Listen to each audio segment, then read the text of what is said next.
Je viens tout juste de recevoir la nouvelle Garmin Venue 3. Je l'ai dans les mains depuis moins d'une heure et je veux te partager mes premières impressions. Juste te dire, avant tout, je ne suis pas le public cible de cette montre. J'utilise actuellement une Garmin Enduro 2. C'est une montre beaucoup plus complète. Je l'adore parce qu'elle a des boutons. Je ne suis pas un fan des écrans tactiles.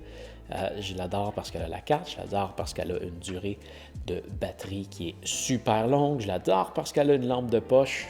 Donc là, je me lance vers la Venue 3. Je ne suis pas le marché cible pour ça, mais je vais tout de même tenter d'être objectif. Donc, voilà. Donc, on a un super bel écran AMOLED. Présentement, ça paraît pas tant que ça qu'on a un super bel écran parce que j'ai pris un fond d'écran qui est le plus simple possible. La raison pour laquelle j'ai fait ça, c'est que sur un écran AMOLED, chaque pixel qui est allumé consomme de l'énergie sur ta batterie. Donc, si je m'en viens changer mon interface, on va en profiter pour regarder quelque chose d'un peu plus joli. On vient dans Watch Face. Désolé, mon interface est en anglais. J'ai accroché l'écran tactile. Ça m'a fait sortir.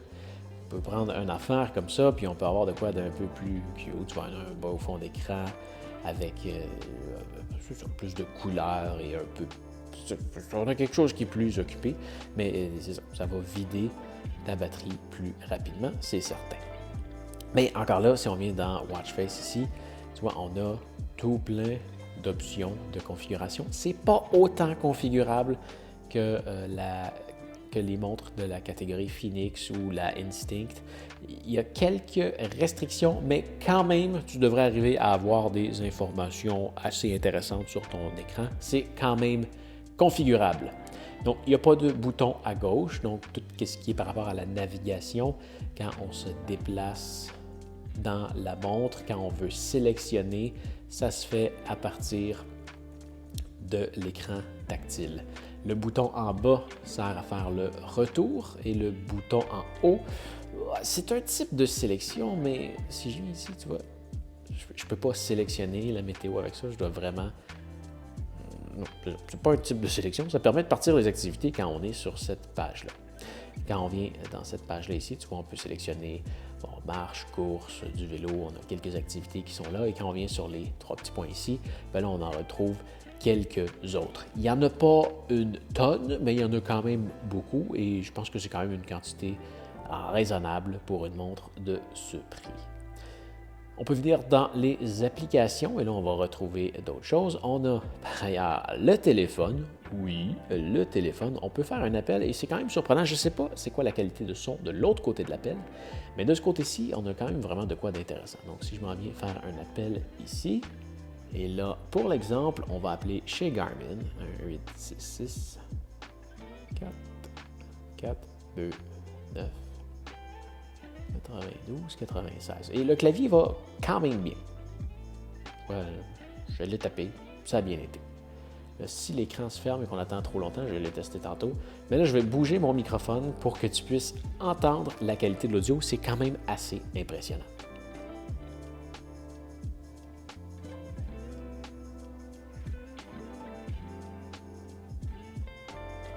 Thank you for contacting Garmin Product Support.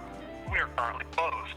Please visit our website at support.garmin.com. Here you will find troubleshooting tips, updates, product manuals, warranty information, and more. Phone support for Garmin products is available Monday through Friday at 7 a.m. Central Time. Thank you.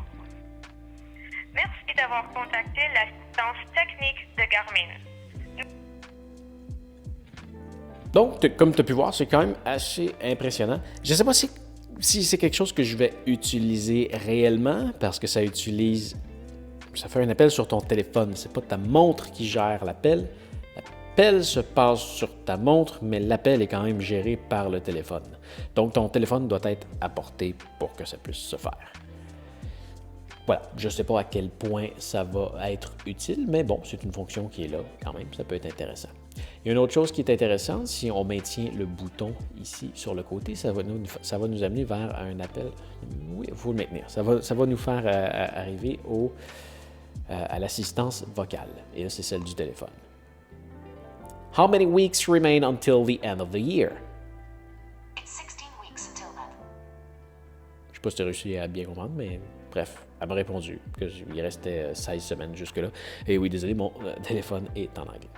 Autre chose intéressante que j'ai vue, si on vient dans le menu ici en haut à droite, qu'on s'en vient dans les applications et qu'on descend un peu plus bas, sur les 3 petits points ici, il y a tout plein d'options et il y en a une qui est les challenges. Donc, c'est connecté sur ton application Garmin Connect et tu es capable de voir la progression de tes challenges. Quand même intéressant. Si je rentre dedans, tu vois, je peux même voir ce qui est en premier, combien de pas que j'ai à faire pour le dépasser. Bref, quand même, c'est cute. On n'a pas ça sur les grosses montres. C'est quand même intéressant. On peut mettre un raccourci quand on glisse notre doigt vers le milieu, comme ça. Personnellement, j'ai été mettre la lampe de poche. Ça risque de ne pas être aussi pratique que celle-là. Mais quand même, c'est quelque chose que j'utilise souvent, alors je vais voir ce que ça donne avec celle-là. Ensuite, un peu le même principe, quand on maintient le bouton ici, on a accès aux paramètres et il y a énormément de paramètres. Ça ressemble vraiment quand même à ce qu'on a sur la Phoenix, mais avec un écran tactile. Mais on a à peu près vraiment les mêmes informations qui sont aux mêmes places. C'est le même menu qui a été adapté sur cette montre-ci. On avait vu rapidement tantôt les widgets, ce qu'on était rentré dedans. Tu vois, ici, on est capable de voir mes pas de la journée. En ce moment, je t'ai dit, ça fait juste même pas 1 heure que je l'ai, mais ça a été chercher les informations que j'ai enregistrées avec ma Enduro 2. Tu vois, ça, on vient voir sur le cœur. Ici, on est capable de voir le graphique. C'est depuis que je l'ai déballé, peut-être, mais là, je ne l'ai pas encore porté. On est capable de voir le graphique pour les derniers jours, de la moyenne de pulsation cardiaque au repos. Accès à plusieurs informations. Ça m'a quand même l'air d'être une belle montre. Ça m'a l'air d'être un beau modèle de montre. Ça m'a l'air intéressant. Je n'ai pas le public cible encore, comme je disais. Il y a le nouveau capteur cardiaque qui est là. Mais je pense que ça ne sera pas désagréable à tester. Si je veux partir une activité, là, ça ira pas bien. On est à l'intérieur, mais je pourrais sélectionner la marche. Le GPS n'arrivera probablement pas parce qu'on est à l'intérieur. J'ai accès au Live Track pour partager ma localisation si je traîne mon téléphone avec moi et qu'il y a une connexion aux antennes cellulaires et qu'il y a une connexion Internet là-dedans aussi. On peut modifier les informations qu'on voit sur chaque écran. Tout est très, très, très personnalisable et on peut démarrer l'activité comme ça. Vraiment, le haut-parleur, il joue bien. Il y a des beaux petits sons quand même assez cute. Et voilà. Il n'y a pas de navigation. En fait, il y a un certain mode de navigation. Si je viens maintenir le bouton ici, quand je viens dans Navigation, on pourrait sauvegarder une localisation ou on pourrait se diriger vers un endroit qui est enregistré. Puis là, ça pourrait nous diriger vers cet endroit-là. Mais c'est le seul genre de navigation qu'on va avoir là-dedans. Il n'y a pas de carte, il n'y a rien de... Merci.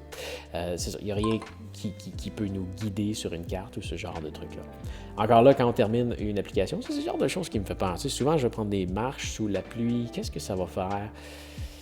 Je sais pas. Ça me fait réellement peur. Là, tu vois, je viens de toucher à l'écran, puis ça l'a fait ça.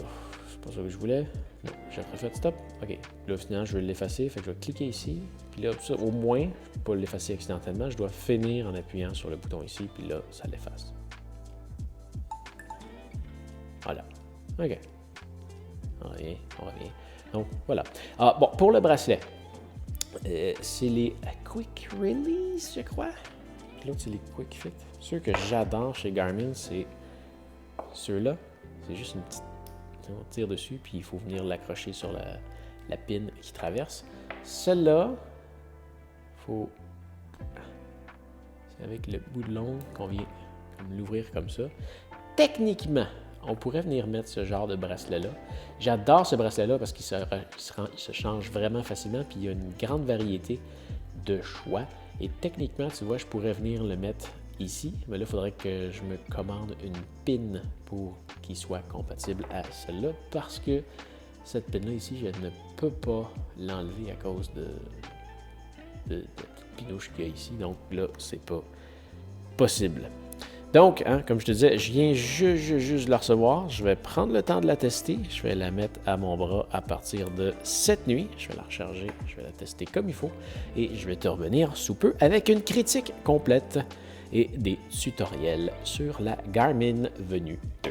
Alors, j'espère que tu vas avoir apprécié et on se revoit bientôt dans une autre vidéo. Salut!